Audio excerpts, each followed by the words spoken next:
ডাকসু নির্বাচনের ভোট গ্রহণ কাল প্রায় 2 সপ্তাহের জমজমাট প্রচারণা শেষে এখন চলছে ভোট উৎসবের ক্ষণগণনা।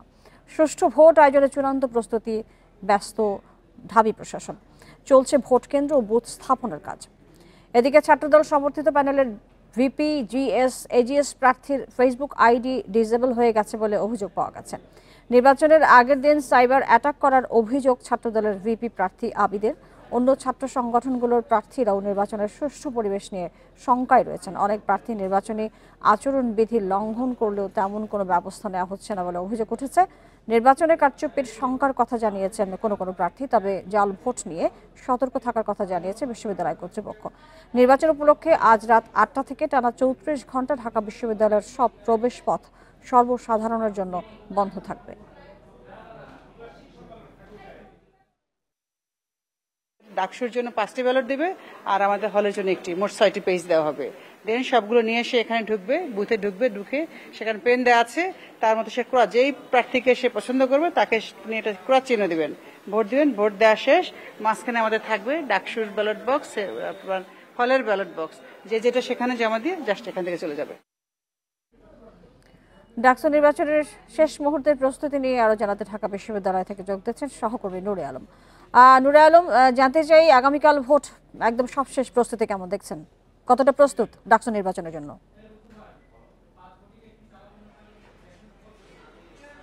প্রস্তুতি একদমই শেষ পর্যায়ে, বুথগুলো সব প্রস্তুত হয়ে গিয়েছে। আমি অন্তত 3টি কেন্দ্রে গিয়েছিলাম, প্রত্যেকটি কেন্দ্রেই প্রস্তুতি সম্পন্ন করে ফেলেছে বিশ্ববিদ্যালয় কর্তৃপক্ষ।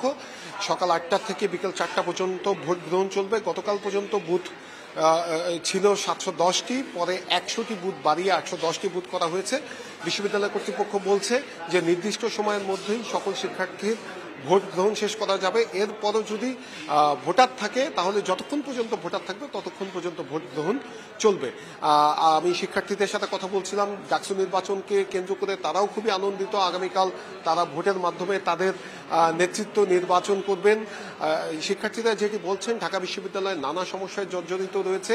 বিশ্ববিদ্যালয়ে আবাসন সংকট রয়েছে, গ্রন্থাগারের সংকট রয়েছে, ক্লাসরুম সংকট রয়েছে। এই সংকটগুলো দূর করতে যে প্রার্থী ভূমিকা পালন করতে পারবে তাকেই তারা ভোট দিয়ে নির্বাচিত করবেন। সেই সঙ্গে ডাকসুকে নিয়মিত একাডেমিক ক্যালেন্ডারের অন্তর্ভুক্ত হিসেবে দেখতে চান শিক্ষার্থীরা। তারা বলছেন প্রতি বছর একটি নির্দিষ্ট সময় পরীক্ষা শুরু হয়, একটি নির্দিষ্ট সময় ক্লাস শুরু হয়, একটি নির্দিষ্ট সময়ে বিশ্ববিদ্যালয়ে ছুটি হয়, ঠিক তেমনি একটি নির্দিষ্ট সময়ে ডাকসু নির্বাচন প্রতি বছর অনুষ্ঠিত হবে, এমনটাই দেখতে চান তারা। এবং এই নিয়মিতভাবে ডাকসু নির্বাচন অনুষ্ঠিত হওয়া নিয়েও যাতে প্রার্থীরা কাজ করে সেই প্রত্যাশাও ব্যক্ত করেছেন সাধারণ শিক্ষার্থীরা। প্রার্থীদের সাথে কথা হয়েছে আমার সাথে, আজকে যেহেতু প্রচারণা বন্ধ, গতকাল রাত পর্যন্ত প্রচারণা চলেছে। প্রার্থীরা যেটি বলছেন, ছাত্রদলের প্রার্থীরা অভিযোগ করছেন যে নির্বাচনের আগের দিন অর্থাৎ আজকেই ছাত্রদলের ভিপি জিএস এবং এজিএস প্রার্থীর আইডি, ফেসবুক আইডি ডিসেবল করে দেওয়া হয়েছে। তারা সাইবার আক্রমণের শিকার হচ্ছে এবং একটি নির্দিষ্ট পক্ষ যারা রাজনৈতিক মাঠে মোকাবিলা করতে না পেরে তারা সামাজিক যোগাযোগ মাধ্যমে সাইবার অ্যাটাক চালাচ্ছে বলে অভিযোগ করছেন ছাত্রদলের প্রার্থীরা। আগামীকাল যাতে শিক্ষার্থীরা ব্যালটের মাধ্যমে এর জবাব দেয় সেই আহ্বান জানিয়েছেন তারা। ছাত্র শিবিরের প্রার্থীরাও একই ধরনের অভিযোগ করছেন। কিছুক্ষণ আগে ছাত্র শিবিরের ভিপি প্রার্থী তিনি অভিযোগ করেছেন তার আইডিতে বারবার স্ট্রাইক দেওয়া হচ্ছে, যার কারণে তিনি বাধ্য হয়েছেন তার আইডি ডিঅ্যাক্টিভেট করে দিতে। কিছুক্ষণ আগেই তিনি আমাদেরকে জানিয়েছেন। সেই সঙ্গে ভোটের পরিবেশ নিয়ে শঙ্কা জানিয়েছেন বৈষম্য বিরোধী শিক্ষার্থী সংসদের প্রার্থীরা। তারা বলছেন যে নির্বাচনে এখন পর্যন্ত লেভেল প্লেইং ফিল্ড নিশ্চিত হচ্ছে না। যদিও এই অভিযোগটি সকল আপনার তথ্যের ভিত্তিতে আমরা দেখছি যে শঙ্কার কথাটা বেরিয়ে এসেছে। সেক্ষেত্রে নিরাপত্তা ব্যবস্থা জানতে চাইবো, কালকে যখন ডাকসু নির্বাচন চলবে তখন সার্বিক নিরাপত্তা ব্যবস্থা কি থাকছে?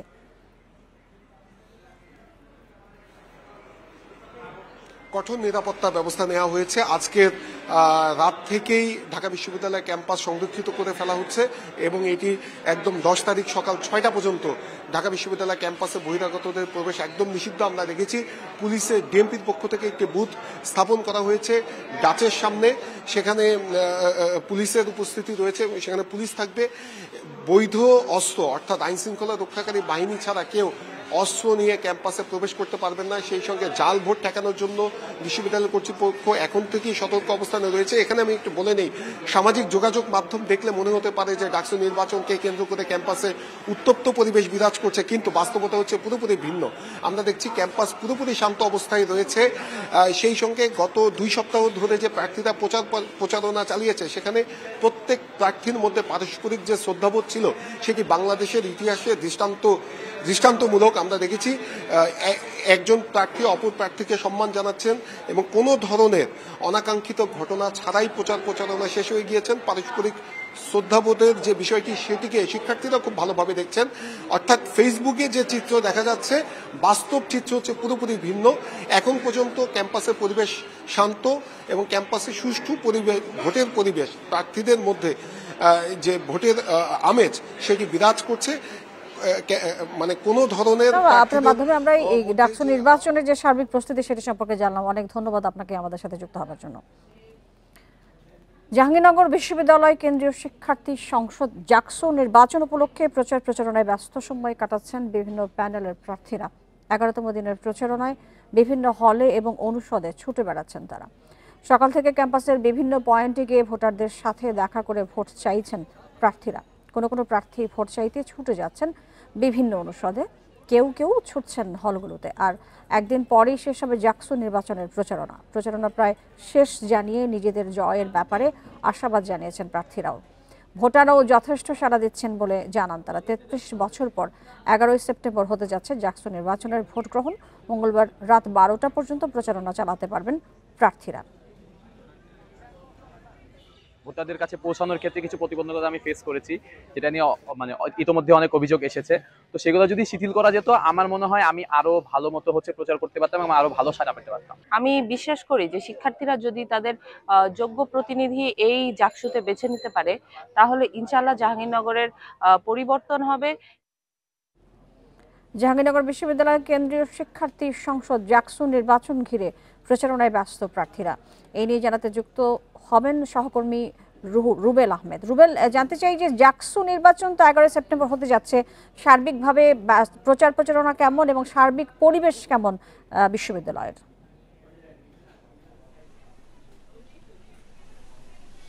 দেখুন, আপনি যেমনটি বলছিলেন যে 33 বছর পর আগামী 11ই সেপ্টেম্বর জাহাঙ্গীরনগর বিশ্ববিদ্যালয়ের কেন্দ্রীয় শিক্ষার্থী সংসদ ডাকসু নির্বাচন অনুষ্ঠিত হতে যাচ্ছে। তো এই নির্বাচনের কিন্তু তফসিল অনুযায়ী প্রচারণা এখন চলছে এবং সেই প্রচারণা আগামীকাল রাত 12টা পর্যন্ত চলবে বলে নির্বাচন কমিশনের পক্ষ থেকে আমাদেরকে জানানো হয়েছে। এবং তারা যে তফসিলটি ঘোষণা করেছিল সেই তফসিলে কিন্তু তেমনটি উল্লেখ রয়েছে, অর্থাৎ আজকে 11তম দিনের মতো প্রচারণা চলছে এবং আগামীকাল শেষ দিনের মতো প্রচারণা চালাবে প্রার্থীরা।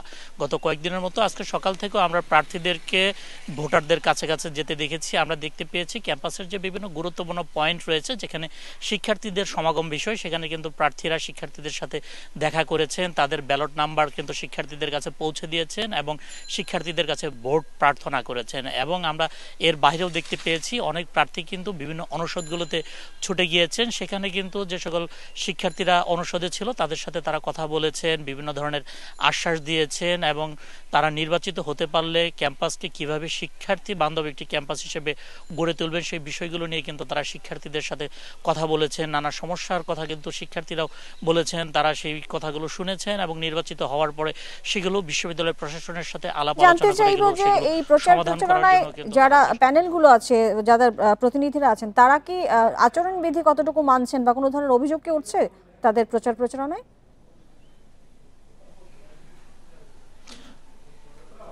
দেখুন, এই আচরণবিধির যে কথাটি আপনি বলছিলেন, আমরা গতকালকেও কিন্তু অনেক প্রার্থীর সাথে কথা বলেছি। তারা আমাদেরকে জানিয়েছেন নির্বাচন কমিশন প্রায় 20টির মতো আচরণবিধি বেঁধে দিয়েছে, যার কারণে সেই এত কড়াকড়ির মধ্যে প্রচারণা চালাতে গিয়ে অনেক প্রার্থী কিন্তু আচরণবিধি ভঙ্গ করছেন বলেই কিন্তু অনেক প্রার্থী আমাদের কাছে অভিযোগ করেছেন। কেউ বলেছেন যে বিভিন্ন দেয়ালে বা দোকানে পোস্টার টানানো যাবে না, তারপরেও কিন্তু অনেকে কিন্তু ছোট ছোট লিফলেটগুলো কিন্তু দোকান বা রিক্সার পেছনে লাগিয়েছেন। আবার 15-25 জনের অধিক লোকজন নিয়ে প্রচারণা চালানো যাবে না, সেখানেও কিন্তু অনেক প্রার্থী ভঙ্গ করেছে বলে অনেক প্রার্থী কিন্তু আমাদের কাছে অভিযোগ করেছেন। এই বিষয় নিয়ে নির্বাচন কমিশনের সাথে আমরা কথা বলেছি, তারা আমাদেরকে জানিয়েছেন তারা ইতিমধ্যে মৌখিক এবং আনুষ্ঠানিকভাবে আচরণবিধি ভঙ্গের বেশ কিছু অভিযোগ পেয়েছেন এবং সেগুলো তারা তদন্ত সাপেক্ষে যারা এই আচরণবিধি ভঙ্গের সাথে জড়িত রয়েছেন তাদের ব্যাপারে তারা আইনগত ব্যবস্থা বা প্রয়োজনীয় যে ব্যবস্থা রয়েছে সেগুলো তারা নেবেন বলে নির্বাচন কমিশনের পক্ষ থেকে আমাদেরকে জানানো হয়েছে। তবে অনেক প্রার্থী বলছেন নির্বাচন কমিশনের বেঁধে দেওয়া যে বিধিনিষেধ রয়েছে সেগুলোর কারণে অনেক প্রার্থী প্রচারণা চালাতে গিয়ে অনেক সময় আচরণবিধি ভঙ্গের মতো কারণ ঘটিয়ে ফেলছে অনেক প্রার্থী। নিশ্চয়ই। রুবেল, আপনাকে অনেক ধন্যবাদ আমাদেরকে বেশি তথ্য দেওয়ার জন্য। রাজশাহী বিশ্ববিদ্যালয়ের ডাকসু নির্বাচনের দাখিলকৃত মনোনয়নপত্র যাচাই বাছাই চলছে। 925 জন প্রার্থী মনোনয়ন দাখিল করেছেন। নির্বাচন কমিশন বলছে দুদিনের মধ্যে যাচাই বাছাই সম্পন্ন করে প্রাথমিক প্রার্থী তালিকা প্রকাশ হবে 10 সেপ্টেম্বর। সুষ্ঠু নির্বাচন নিশ্চিত করতে নির্বাচনের আচরণবিধি কঠোরভাবে পর্যবেক্ষণ করা হবে। শিক্ষার্থীরা বলছেন ক্যাম্পাস জুড়ে নির্বাচনী আমেজ রয়েছে। শিক্ষার্থীদের প্রত্যাশা নির্বাচন হবে প্রভাব মুক্ত। রাষ্ট্র নির্বাচনের তফসিল অনুযায়ী 8 ও 9 সেপ্টেম্বর বাছাই, এরপর 10 সেপ্টেম্বর প্রার্থীদের প্রাথমিক তালিকা প্রকাশ হবে। 11 সেপ্টেম্বর আপত্তি গ্রহণ, 13 সেপ্টেম্বর মনোনয়নপত্র প্রত্যাহার এবং 14 সেপ্টেম্বর চূড়ান্ত প্রার্থী তালিকা প্রকাশ হবে। 25 সেপ্টেম্বর হবে ভোট গ্রহণ। আগামীকালকে চূড়ান্ত বাছাইয়ের পর আমরা প্রার্থী তালিকা ঘোষণা করব। এখানে যেন কোনো ধরনের ভুলভ্রান্তি না হয়, কারণ আমরা সবাই সবার সহযোগিতা চাচ্ছি। কারণ দীর্ঘদিন পর রাষ্ট্র ইলেকশন হচ্ছে, এটা আগ্রহের জায়গাটা যেরকম অনেক বেশি, এটা চ্যালেঞ্জের জায়গা অনেক বেশি। সেই চ্যালেঞ্জগুলো আমরা ওভারকাম করছি সকলকে নিয়ে। রাষ্ট্র নির্বাচনের মনোনয়নপত্র যাচাই বাছাই শুরু হয়েছে আজ, চলবে আগামীকাল পর্যন্ত। এ নিয়ে আরও জানাতে রাজশাহী বিশ্ববিদ্যালয় থেকে যুক্ত হচ্ছেন সহকর্মী মোস্তাফিজুর রহমান। মোস্তাফিজুর রহমান, জানতে চাই যে যাচাই বাছাই শুরু হয়েছে এবং দুদিনের মধ্যেই এটি শেষ করে একটি তালিকা প্রকাশ করার কথা বলা হয়েছে। সার্বিকভাবে এই সার্বিক প্রক্রিয়াটি কেমন চলছে বা কি পরিস্থিতি এখন বিশ্ববিদ্যালয়ের?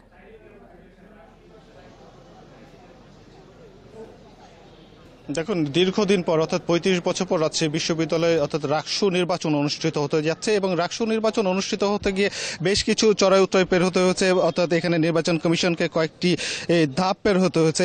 তার কারণ হচ্ছে এর আগে যখন আমরা দেখেছিলাম যে রাকসু নির্বাচনে যখন তফসিল ঘোষণা করা হয়, তফসিলের পরবর্তীতে ভোটার তালিকা নিয়ে একটি প্রশ্ন উঠেছিল।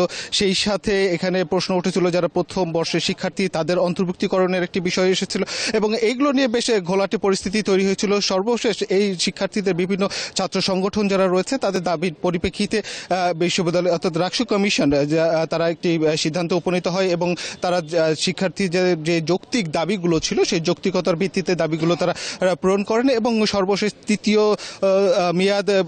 তৃতীয় দফায় নির্বাচনের তারিখ বৃদ্ধি করা হয় এবং এরপরে কিন্তু চূড়ান্ত তারিখ নির্ধারণ করা হয় 25 সেপ্টেম্বর। অর্থাৎ এর আগে আমরা দেখেছিলাম যে তফসিলেরও বেশ হেরফের হয়েছিল।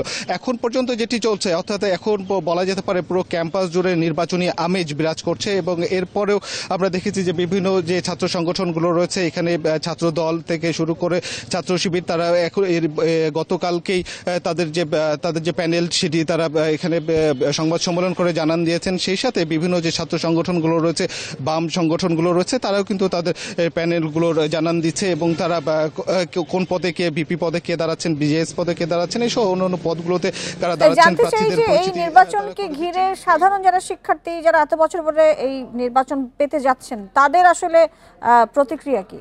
সেপ্টেম্বর এবং এরপর থেকে এই প্রার্থী যারা রয়েছেন তারা কিন্তু নির্বাচনী প্রচারণায় নামতে পারবেন এবং এর আগে 13 তারিখ পর্যন্ত 13 তারিখে প্রার্থী প্রত্যাহারের যে দিনটি সেটি নির্ধারণ করা রয়েছে এবং নির্বাচন কমিশন বলছে যে নির্বাচনী আচরণ বিধির ক্ষেত্রে তাদের শক্ত অবস্থানে রয়েছেন এবং কোনো ক্ষেত্রেই যেন নির্বাচনী আচরণ বিধি লঙ্ঘিত না হয় বা লঙ্ঘন করলে তাকে শাস্তির আওতায় নিয়ে আসা হবে, এই বিষয়ে তাদের কোনো ছাড় দেওয়া হবে না। এটি কিন্তু নির্বাচন কমিশনের পক্ষ থেকে বলা হচ্ছে এবং নির্বাচন কমিশনের পক্ষ থেকে একটি কথা বারবার বলা হচ্ছে যে সুষ্ঠু নির্বাচন অনুষ্ঠানে তাদের সার্বিক প্রক্রিয়া কিন্তু এর মধ্যে সম্পন্ন করা হয়েছে। সেই সাথে শিক্ষার্থীদের যে নিরাপত্তার যে প্রসঙ্গটি এসেছে, নিরাপত্তার বিষয়টি, সেই নিরাপত্তার বিষয়টিও কিন্তু তারা এখানে মাথায় রেখে কাজ করছেন এবং তারা আমরা জানাচ্ছিলাম রাজশাহী বিশ্ববিদ্যালয়ের নির্বাচনের খবর।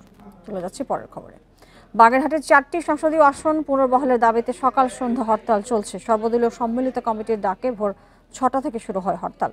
হরতালের কারণে সকাল থেকে দূরপাল্লার বাস সহ সব অভ্যন্তরীণ রুটে যান চলাচল বন্ধ রয়েছে, ফলে চরম ভোগান্তিতে পড়ছেন যাত্রীরা। এছাড়া শিক্ষা প্রতিষ্ঠান এবং দোকানপাটও বন্ধ রয়েছে। যে কোনো বিশৃঙ্খলা এড়াতে সকাল থেকে শহরের বিভিন্ন পয়েন্টে আইনশৃঙ্খলা বাহিনী মোতায়েন রয়েছে।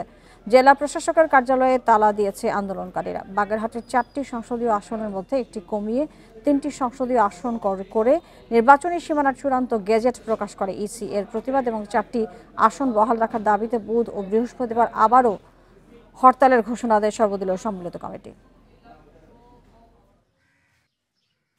দাবি না, এটা অধিকার। 4টি আসন 1970 সাল থেকে বাগেরহাটে 4টি আসন ছিল। 4টি আসন আমরা চাই, বাগেরহাটের জনগণ চাই। এটা কোনো দলীয় কর্মসূচি না। ইসি প্রথমত ভুল করেছে যে একটা প্রাথমিক গেজেট প্রকাশ করেছে, সেই গেজেটের উপরে শুনানি করে পুনরায় একটা প্রাথমিক প্রজ্ঞাপন না দিয়ে একটা ফাইনাল গেজেট প্রকাশ করেছেন। প্রস্তাবিত ফরিদপুর বিভাগ থেকে শরীয়তপুরের নাম প্রত্যাহারের দাবিতে মানববন্ধন এবং বিক্ষোভ সমাবেশ করেছে জাগো শরীয়তপুর নামে একটি সংগঠন। দুপুরে শরীয়তপুর শহরের চৌরঙ্গি মোড়ে এই মানববন্ধন অনুষ্ঠিত হয়। মানববন্ধন শেষে ঢাকার শরীয়তপুর সড়কে অবস্থান নেন আন্দোলনকারীরা। তাদের দাবি, শরীয়তপুরবাসী ফরিদপুর বিভাগে যেতে চায় না, তারা ঢাকা বিভাগে থাকতে চায়। তাদের দাবি মানা না হলে পদ্মা সেতু ব্লকেট করার হুমকি দেয় আন্দোলনকারীরা। সম্প্রতি কুমিল্লা এবং ফরিদপুরকে আলাদা বিভাগ করার জন্য জনপ্রশাসন সংস্কার কমিশনের সুপারিশ বাস্তবায়ন করতে যাচ্ছে সরকার। সেই সংস্কারে ফরিদপুর বিভাগের সঙ্গে শরীয়তপুরকে যুক্ত করবে, তাই এর প্রতিবাদে সংগঠনটি আন্দোলন করেছে।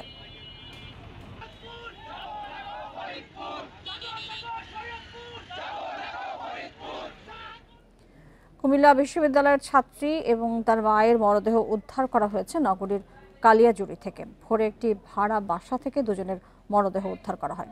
তাদের হাতে এবং গলায় আঁচড়ের দাগ রয়েছে। এতে করে তাদের হত্যা করা হয়েছে বলে প্রাথমিকভাবে ধারণা করছে পুলিশ। রোববার একজনকে বাড়িতে ঢুকে বেরিয়ে যাওয়ার ফুটেজ মিলেছে, সে বিষয়টি খতিয়ে দেখছে পুলিশ। 4 বছর ধরে কুমিল্লার কালিয়াজুড়ি এলাকার একটি বাড়ির দ্বিতীয় তলায় 3 সন্তানকে নিয়ে থাকতেন তাহমিনা বেগম। গত বছর তার স্বামী আদালতের সাবেক হিসাবরক্ষক নুরুল ইসলামের মৃত্যু হয়। কাজের সুবাদে 2 ছেলে ঢাকা গিয়ে ফেরত আসে রোববার রাতে। এ সময় দরজা খোলাই ছিল। পরে মা ও বোনের নিথর দেহ দেখতে পেয়ে পুলিশে খবর দেন 2 ভাই। সোমবার ভোরে মরদেহ উদ্ধার করে কুমিল্লা মেডিকেলের মর্গে পাঠায় পুলিশ। কিছুক্ষণ ওয়েট করতেছিলাম যে কখন ওঠে। ইন দ্য মিন টাইম আমার ছোট ভাইও আসছে, প্রায় 40-45 ঘন্টার কাছে সময়ের মধ্যে। তখন আমার ছোট ভাই বললো তাদেরকে ডাক দেওয়া উচিত, অনেকক্ষণ হয়ে গেছে। তো তখন সে আমার ছোট বোনের রুমেও গেছে, গিয়ে দেখে যে তখন হাত শক্ত, সে নাই। কুমিল্লা বিশ্ববিদ্যালয়ের লোক প্রশাসন বিভাগের 3য় বর্ষের শিক্ষার্থী সুমাইয়া আফরিনের মৃত্যুতে হতবাক সহপাঠী ও শিক্ষক। সুষ্ঠু তদন্তের মাধ্যমে দোষীদের সুস্থ বিচার চাই এবং খুব অল্প সময় 24 ঘন্টার মধ্যে আমরা এর বিচার চাই। আমাদের শিক্ষার্থী হত্যার বিচার আমরা 24 ঘন্টাতে চাই। প্রাথমিকভাবে এটি হত্যাকাণ্ড বলে ধারণা করছে পুলিশ। তদন্তে সিসি ক্যামেরার ফুটেজ সহ গুরুত্বপূর্ণ আলামত সংগ্রহ করা হয়েছে। গলায় ছোট কালো একটা দাগ আছে মেয়েটার গায়ে, আর মায়ের গায়ে শুধু চোখের রক্তের দাগ দেখা যায়। আর এছাড়া আঘাতের কোনো গুরুত্বপূর্ণ আমরা পাইনি, গুরুতর কোনো আঘাত বা জখমের জন্য মনে হয় না। সিসিটিভি ক্যামেরা পেয়েছি, স্কুলের সিসিটিভি ক্যামেরা আমরা পর্যবেক্ষণ করতেছি। আমরা দ্রুত এই ঘটনার রহস্য উদ্ঘাটন ও বিচারের দাবি কুমিল্লা বিশ্ববিদ্যালয়ের শিক্ষার্থীদের। Independent news. রাজবাড়ীর গোয়ালন্দ দরবার শরীফে পুলিশের উপর হামলা মামলায় আরও 4 জনকে গ্রেপ্তার করেছে পুলিশ। এ নিয়ে এখন পর্যন্ত মোট 11 জন গ্রেপ্তার হলো। রাতে উপজেলার বিভিন্ন এলাকায় অভিযান চালিয়ে তাদের গ্রেপ্তার করা হয়। গ্রেপ্তারের বিষয়টি নিশ্চিত করেছে গোয়ালন্দ ঘাট থানার ওসি তদন্ত মোহাম্মদ রাশিদুল ইসলাম। গ্রেপ্তারকৃতদের আদালতে পাঠানো হবে। এর আগে রোববার দরবার শরীফে পুলিশের উপর হামলার ঘটনায় 7 জনকে গ্রেপ্তার করা হয়। গত শুক্রবার দুপুরে তৌহিদি জনতার ব্যানারে মিছিল নিয়ে নুরুল পাগলার বাড়ি এবং দরবার শরীফে হামলার ঘটনা ঘটে। এক পর্যায়ে কবর থেকে নুরুল পাগলার মরদেহ তুলে পুড়িয়ে ফেলা হয়। এ সময় পুলিশের ওপর হামলার ঘটনাও ঘটে। পরে সেনাবাহিনী এবং র্যাব পরিস্থিতি নিয়ন্ত্রণে আনে। ওই মামলায় আমাদের আজকে পর্যন্ত আপডেট 11 জন গ্রেপ্তার আছে। এর মধ্যে বিজ্ঞ আদালতে একজন ফৌজদারি কার্যবিধি 164 ধারায় থেকে জড়িয়ে এসে জবানবন্দি দিয়েছেন এবং আমাদের গ্রেপ্তার অভিযান চলমান আছে।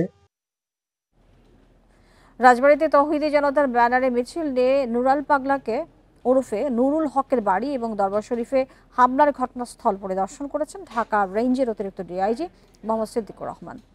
দুপুরে ঘটনাস্থল পরিদর্শন করেন তিনি। এ সময় সাংবাদিকদের জানান, হামলা, অগ্নিসংযোগ এবং মরদেহ পোড়ানোর ঘটনায় জড়িতদের কাউকে ছাড় দেওয়া হবে না। তবে এই ঘটনায় নিরপরাধ মানুষ কোনোভাবে হয়রানি হবে না বলেও আশ্বস্ত করেন সিদ্দিকুর রহমান। এর আগে ঘটনাস্থল থেকে বিভিন্ন আলামত সংগ্রহ করে সিআইডির একটি দল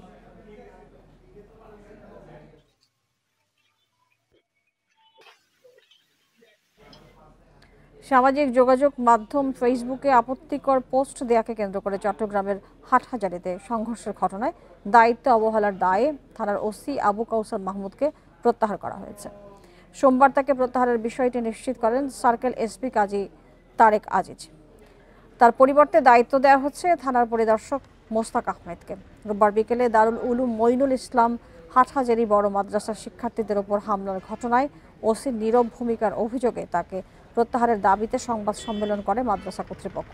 একই দাবিতে মাদ্রাসার শিক্ষার্থীরা বিক্ষোভ করে। শনিবার সামাজিক যোগাযোগ মাধ্যমে অশালীন মন্তব্যের জেরে হাটহাজারীতে দুপক্ষের উত্তেজনার পর মীরের হাট এবং আশপাশের এলাকায় রোববার বিকেল ৩টা পর্যন্ত ১৪৪ ধারা জারি করা হয়। সংস্কার নিয়ে ব্যক্তির স্বার্থের ঊর্ধ্বে সব পক্ষের মতামতকে গুরুত্ব দিতে হবে বলে মন্তব্য করেছেন অ্যাটর্নি জেনারেল মোহাম্মদ আসাদুজ্জামান। দুপুরে রাজশাহী বিশ্ববিদ্যালয়ের সিনেট ভবনে অনুষ্ঠিত জাতীয় নীতি প্রতিযোগিতার চূড়ান্ত পর্বে প্রধান অতিথি হিসেবে তিনি এই মন্তব্য করেন।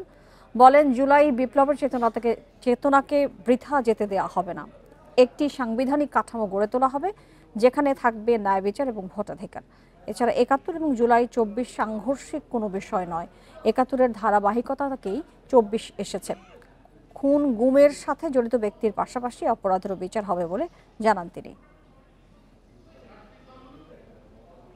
আমরা অপরাধের বিচার করতে চাচ্ছি। আমাদের কাছে ব্যক্তি এখানে গৌণ। আমাদের কাছে মুখ্য কি অপরাধ করেছে, মানবতা বিরোধী অপরাধ করেছে, ৭০০-র উপরে মানুষকে গুম করেছে, ৪,৫০০-এর উপর মানুষকে পাখির মতো গুলি করে হত্যা করেছে। তারেক রহমানের নেতৃত্বেই টেকসই গণতন্ত্র নিশ্চিত হবে বলে মন্তব্য করেছেন বিএনপি মহাসচিব মির্জা ফখরুল ইসলাম আলমগীর। সকালে ঠাকুরগাঁওয়ে জেলা বিএনপির সম্মেলন উদ্বোধন করে এই কথা বলেন তিনি। এ সময় ফখরুল বলেন, ফ্যাসিস্ট শাসন ব্যবস্থায় যেসব প্রতিষ্ঠান ধ্বংস হয়েছে সেগুলো শক্তিশালী করা হবে। সেজন্য রাজনৈতিক দল হিসেবে বিএনপিকে শক্তিশালী করতে সবাইকে ঐক্যবদ্ধ থাকার আহ্বান জানান ফখরুল।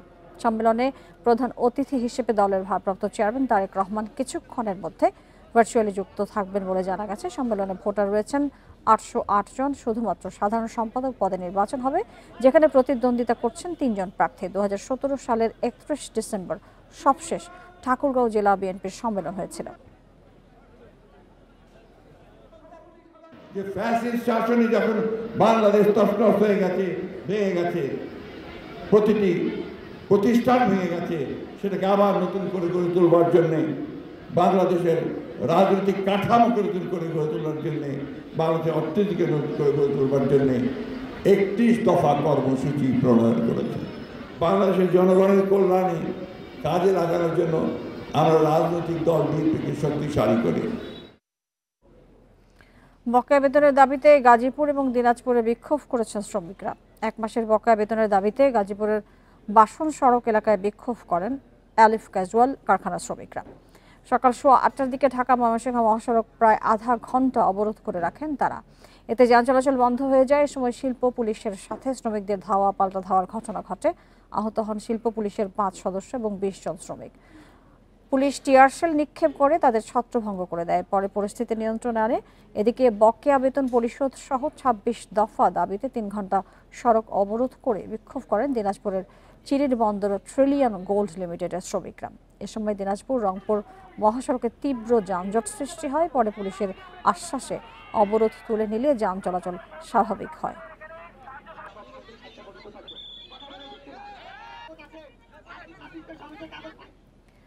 বেতন বৃদ্ধির দাবিতে রাজশাহী থেকে ঢাকাগামী সব যাত্রীবাহী বাস চলাচল বন্ধ করে দিয়েছেন শ্রমিকরা। সোমবার সকাল থেকে চালক, সুপারভাইজার এবং সহকারীরা এই কর্মবিরতি শুরু করেন।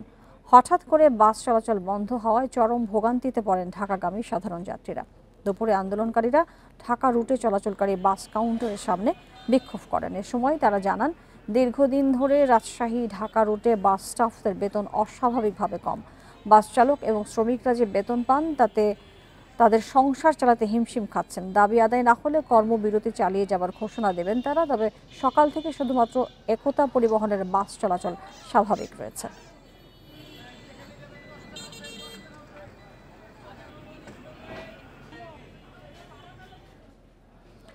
রাজবাড়ীর কালুখালীতে মোটরসাইকেলের নিয়ন্ত্রণ হারিয়ে ২ জন নিহত হয়েছেন। আহত হয়েছেন আরও ২ জন। রোববার রাত 10:30টার দিকে রাজবাড়ী কুষ্টিয়া আঞ্চলিক মহাসড়কে এই দুর্ঘটনা ঘটে। পাংশা হাইওয়ে পুলিশ জানায়, পাংশা থেকে দুটি মোটরসাইকেলে করে 4 জন কালুখালীর দিকে যাওয়ার পথে বাংলাদেশ হাট এলাকায় দুটি মোটরসাইকেল নিয়ন্ত্রণ হারায়। সে সময় অজ্ঞাত একটি গাড়ি তাদের চাপা দিলে ঘটনাস্থলেই স্বাধীন এবং আরিফের মৃত্যু হয়। আরেক মোটরসাইকেলের 2 জনকে গুরুতর আহত অবস্থায় উদ্ধার করে কালুখালী উপজেলা স্বাস্থ্য কমপ্লেক্সে ভর্তি করেন স্থানীয়রা। মোটরসাইকেল দুটির বেপরোয়া গতির কারণে এই দুর্ঘটনা ঘটে বলে প্রাথমিকভাবে ধারণা করছে পুলিশ।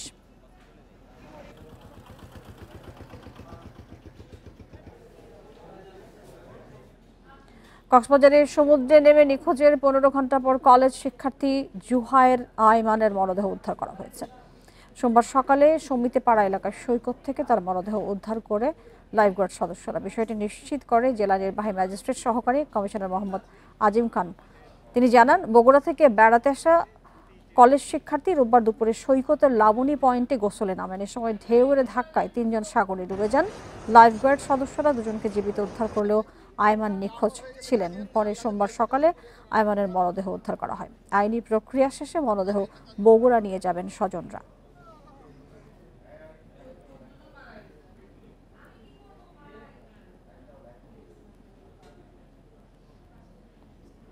নোয়াখালীর সোনাইমুড়িতে প্রবাসী স্বামীকে ভিডিও কলে রেখে স্ত্রী ফরিদা ইয়াসমিন আত্মহত্যা করেছেন। রোববার বিকেলে পৌরসভার 7 নং ওয়ার্ডের শফিক হুজুরের বাড়ি থেকে তার মরদেহ উদ্ধার করে পুলিশ। নিহতের স্বজনদের অভিযোগ, স্বামী নূর নবী দীর্ঘদিন ধরে নিহত ফরিদাকে পরিবার থেকে বিচ্ছিন্ন করে রেখেছিলেন। গত 7 মাস ধরে বাসায় সিসি ক্যামেরা দিয়ে তাকে নজরবন্দি করে রাখা হতো। শনিবার রাতে পারিবারিক কলহের জেরে ভিডিও কলে স্বামীকে রেখে ফ্যানের সঙ্গে গলায় ফাঁস দেন ফরিদা। ঘটনাস্থল থেকে সিসি ক্যামেরার ফুটেজ এবং মোবাইল ফোন জব্দ করেছে পুলিশ। মরদেহ ময়না তদন্তের পর পরিবারের কাছে হস্তান্তর করা হয়েছে। লিখিত অভিযোগের ভিত্তিতে প্রয়োজনীয় আইনগত ব্যবস্থা নেওয়া হবে বলে জানিয়েছে পুলিশ। উজান থেকে পানি নেমে আসায় আবারও বেড়েছে কাপ্তাই হ্রদের পানি। কাপ্তাই হ্রদের পানি এখন প্রায় বিপদসীমা ছুঁই ছুঁই করছে। কাপ্তাই হ্রদের তীরবর্তী নির্মাণ করা লংগদু, বরকল, বাঘাইছড়ি এলাকায় হাজারো বাড়িঘর পানিতে তলিয়ে গেছে। সম্প্রতি টানা বৃষ্টিতে চেঙ্গি, মাইনি, কর্ণফুলী, রেইনখং, ঠেগা নদী হয়ে উজান থেকে পানি নেমে আসায় দ্রুত কাপ্তাই হ্রদের পানি বেড়েছে। সেজন্য বাঁধের নিচের অংশে কর্ণফুলী নদী তীরের জনগণকে আতঙ্কিত না হয়ে সতর্কতা অবলম্বন করার জন্য পরামর্শ দেওয়া হয়েছে। এদিকে খাগড়াছড়িতে পানি কমে যাওয়ায় জলাবদ্ধতার একদিন পর ঘরবাড়িতে ফিরতে শুরু করে স্থানীয় বাসিন্দারা। রোববার বৃষ্টি না থাকায় রাত থেকে পানি কমতে শুরু করে।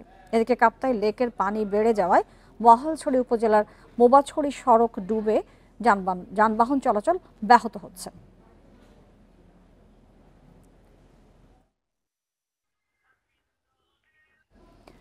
ঠাকুরগাঁওয়ে জেলা বিএনপির সম্মেলনের লন্ডন থেকে ভার্চুয়ালি বক্তব্য রাখছেন দলের ভারপ্রাপ্ত চেয়ারম্যান তারেক রহমান। আমরা সরাসরি সেখানে চলে যাচ্ছি। আমরা দেখেছি কিভাবে আইন শৃঙ্খলা পরিস্থিতি সে সময় দেখা হতো। গুম, খুন, হত্যা, একে আজ ধরে নিয়ে যাচ্ছে, তাকে কাল ধরে নিয়ে যাচ্ছে। আমরা দেখেছি কিভাবে লক্ষ লক্ষ বিরোধী দলীয় নেতাকর্মী, বিশেষ করে বিএনপির নেতাকর্মীদের নামে কিভাবে লক্ষ লক্ষ গায়েবী মামলা সারা দেশে দেওয়া হয়েছিল। আমরা দেখেছি কিভাবে বিরোধী দলের নেতাকর্মীদেরকে গুম খুনের শিকার হতে হয়েছে। সপ্তাহের পর সপ্তাহ, মাসের পর মাস, বছরের পর বছর আমরা দেখেছি বিরোধী দলীয় নেতাকর্মীদেরকে আদালতের বারান্দায় ঘুরতে হয়েছে অথবা জেলখানার পিছনে, হাজতের পেছনে তাদেরকে থাকতে হয়েছে মিথ্যে মামলা। প্রিয় সহকর্মীবৃন্দ, আমরা সে সময় দেখেছিলাম কিভাবে দেশের নির্বাচনী ব্যবস্থাকে ধ্বংস করে দেওয়া হয়েছে। খুবই আনফরচুনেট, দুর্ভাগ্যজনক ব্যাপার। বিগত 15 বছরে এদেশে প্রায় 3 কোটিরও বেশি নতুন ভোটার সংযুক্ত হয়েছে ভোটার লিস্টে। কিন্তু এই যে নতুন ভোটার, তাদেরকে ভোটার হওয়ার পর থেকে কেউই বলা যায় ভোট দিতে সক্ষম হয়নি। কারণ ভোট ব্যবস্থাকে ধ্বংস করে দেওয়া হয়েছিল। সেই 14 সাল বলুন, 18 সাল বলুন, 24 সাল বলুন, প্রত্যেকটি ক্ষেত্রে এখানে উপস্থিত প্রতিটি মানুষ আপনারা সাক্ষী আছেন কিভাবে, শুধু বিএনপির নেতাকর্মী হিসাবেই আপনারা সাক্ষী নন, আপনারা দেশের একজন সাধারণ নাগরিক হিসাবে পর্যন্ত আপনারা সাক্ষী আছেন কিভাবে সেই গণতান্ত্রিক ব্যবস্থা বা ভোট ব্যবস্থাকে ধ্বংস করে দেওয়া হয়েছিল।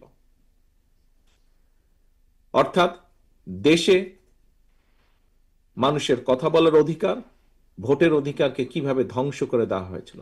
যখন এই দুটো ব্যবস্থাকে ধ্বংস করে দেওয়া হয়েছে, এর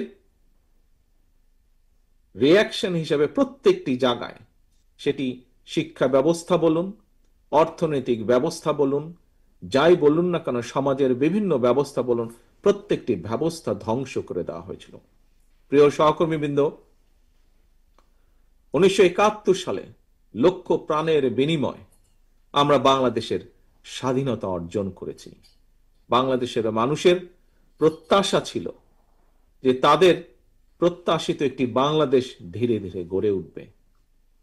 বিভিন্ন সময় গড়ে ওঠার প্রক্রিয়া শুরু হয়েছে, কিন্তু আমরা দেখেছি একই সাথে সেই প্রক্রিয়াকে থামিয়ে দেওয়ার জন্য আবার একটি বিভিন্ন মহল, কিছু মহল বিভিন্ন সময় ষড়যন্ত্রের জালও তারা বুনেছে।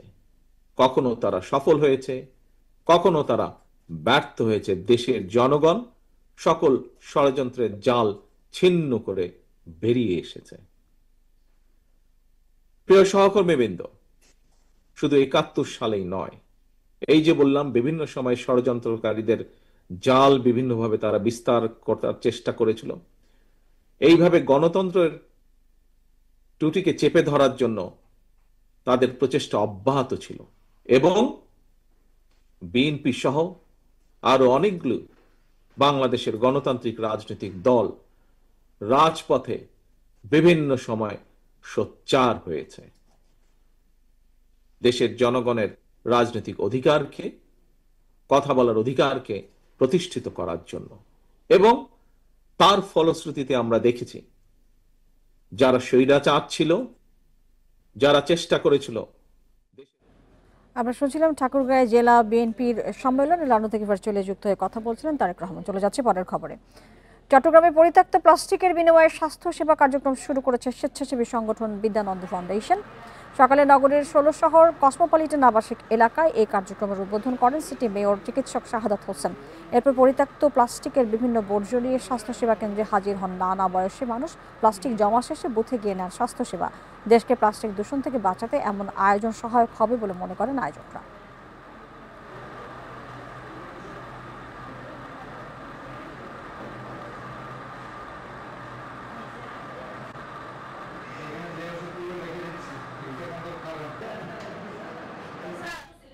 এই ছিল এখনকার সংবাদে। আরো বিস্তারিত জানতে চোখ রাখুন ফেসবুক, ইউটিউব, টুইটারে। ধন্যবাদ সবাইকে।